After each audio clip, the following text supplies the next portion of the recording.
La muñeca Annabelle se volvió aún más famosa con el universo cinematográfico de El Conjuro. Si no lo sabías, la muñeca está basada en una historia real, y en este video te traemos la entrevista de Ed y Lorraine Warren, en la cual hablan de la muñeca Annabelle y de los sucesos paranormales que ocurrieron en relación a esta. Recuerda que este es el primer canal de habla hispana que trae para ti las entrevistas subtituladas de los Warren, así que por favor te pido que me apoyes dejándome un like, un comentario y suscribiéndote.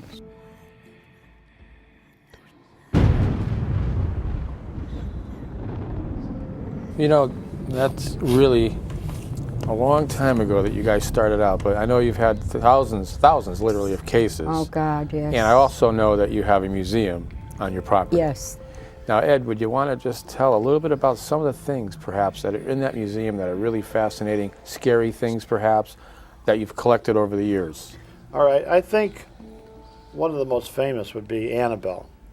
Mm-hmm. This is a Raggedy Ann doll that's made like thousands of other dolls, except that this doll was used in communication, almost like having a seance. Mm-hmm. A nurse had received the doll, 1971, as a present, Christmas present from her mother. And the doll stands about 3 foot high, and she would take it to bed with her at night. That's common enough for girls to do. I take a pillow. Some people take a doll. Girls would like that, even 28-year-old ones. And after a few nights, she lived with another girl who was a nurse, both of them St. Hartford, or Hartford Hospital. Was Hartford Hospital? It was Hartford Hospital, honey. And they were on the same shift, and so they worked together, they lived together, they shared the expenses. And one morning she got this idea to bring the doll from the bedroom into the kitchen where they were having breakfast, and she put it in a chair. And she said, "Oh, Raggedy Ann here's going to have breakfast with us today," joking around. Okay, well, that was a joke. Then, the next thing... Bless you. The next thing, she brought it down again the next morning, and the next morning. But the third morning, they're talking to the doll, and the arms of the doll are on the chair like this. Suddenly, they went up and onto the table. Now, this didn't frighten them. This intrigued them, to the extent that the one nurse said to the other one of the nurses knows a medium. Let's ask her about this. I'll bet you there's a spirit in that doll. That's what they did. They asked this nurse about it, and she said, yeah. She said, I know a woman who is a medium. I'll bring her over, and we'll hold a seance. It was a joke, just a game. But it didn't turn out to be a game. It turned out to be one of the most horrifying experiences they'd ever have in their life. Mm-hmm. And I've talked with people just recently, as recent as 2 months ago, who know the two nurses. And even today, they don't like to talk about it. They'll never come to our lectures. They don't want to talk about Raggedy Ann, Annabelle at all.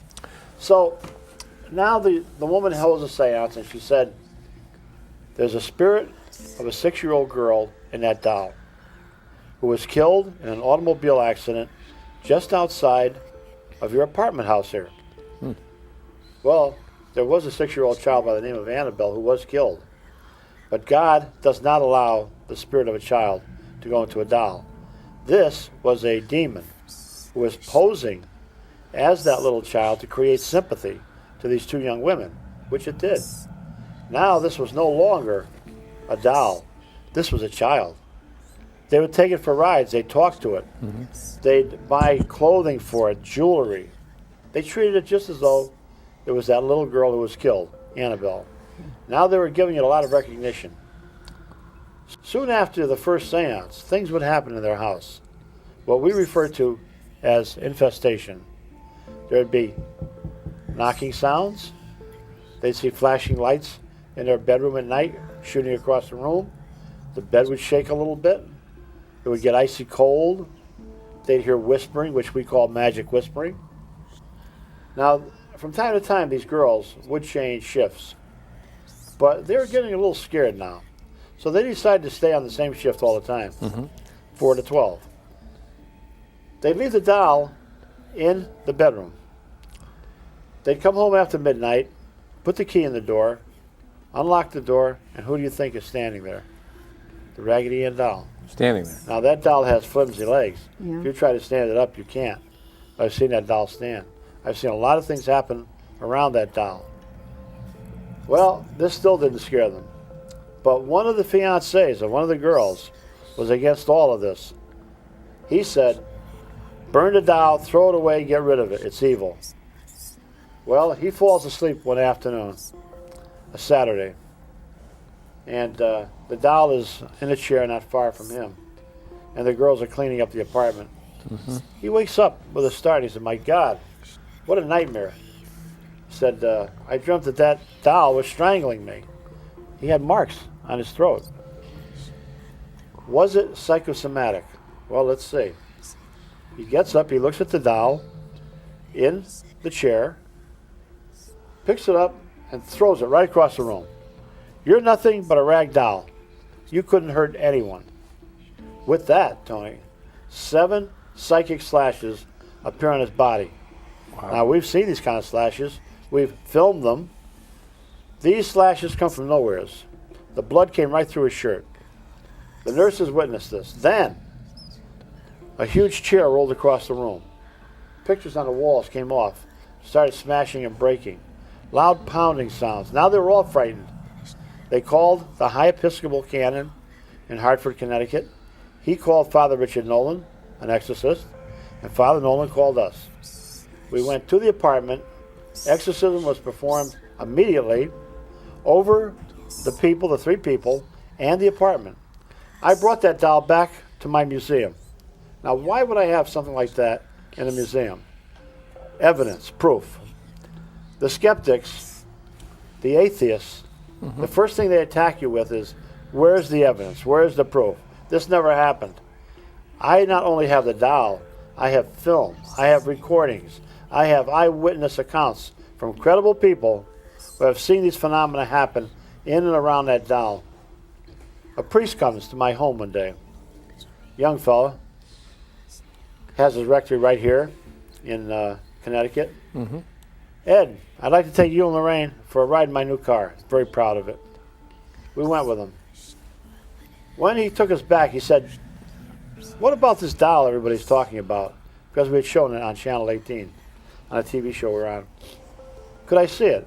I understand it puts slashes on people. I brought him into the museum. It's in a chair. Mm-hmm. He looks at it. Just like the guy in Hartford. He walks right over to it, never said a word, picked it up and threw it right across the room. God is more powerful than a devil. I said, yes, Father. God is more powerful than millions of devils. But he wasn't. He found that out. Less than an hour later, driving home on Route 84, his brand new car went out of control. I know what he's talking about because the same thing happened to Lorraine and I when we talked about Amityville one time on Route 84. You can't control the car. Half of his car was sheared off by a tractor-trailer truck. He should have been killed, but he lived. God will only let the devil go so far. The last thing he remembered seeing was the image of that doll. Well, then a detective comes to our house. We're working on the murder of a little child. Lorraine often helps the police through her clairvoyance. I through my knowledge of ritual magic murders. After we were through, he said, Ed, could I go out to the museum there and look around? Sure, I brought him out. Now, this is a homicide detective. You were a cop. These guys are tough guys. They're used to seeing grisly sights, right? Mm-hmm. He looks around and he said, you know, of all the things in this building here, that doll there, I can't take my eyes off of it, the Raggedy Ann. It was still in the chair. Just then, the phone rang. It was a personal call. I told him I'd be right back, not to touch anything in that building. Mm-hmm. Everything in there was unholy, unblessed. Right. Well, I'm up there talking on the phone. I wasn't even there 10 minutes. When all of a sudden, I hear him coming up the stairs. This guy is a big guy, 6'2", 6'3", over 200 pounds, all muscle, used to seeing grisly sights. He's shaking. He can't hardly talk. I thought he was having a heart attack. I sat him down. I was going to call an ambulance. There was no 911 then. Called an ambulance, said, no, Ed, it's not that. I said, what's wrong? I just don't want to talk about it. He was embarrassed. Lorraine walked in. He looks at Lorraine. He said, I'll talk to Lorraine about it, but I don't want her to ever mention it again. She didn't have to. I knew what he did. I went back down into the building. Everything was knocked over. He had picked up the doll. He had picked up that inanimate object. Its aura mingled with his aura. And something so terrible occurred to that man that he resigned from the police department 3 months later. Hemos llegado al final de este video.